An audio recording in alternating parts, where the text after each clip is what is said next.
İnsan ineğe seslenmiş. Ey inek! Ne yapmaya geldin dünyaya? Maça gitmesin, dans etmesin, çay içmesin, kahveye gidip oyun oynamazsın.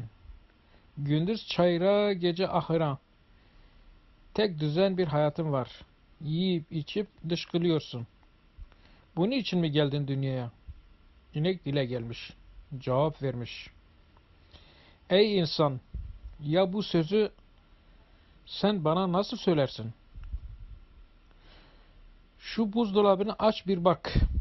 Süt benden, yoğurt benden, tereyağı benden, kaymak benden, köfte benden, dolma benden, sucuk benden, pastırma benden. Ayağındaki ayakkabı, belindeki kemer benden. Kışın yaktığın tezek benden. Kemiklerin bile işe yarar. Ben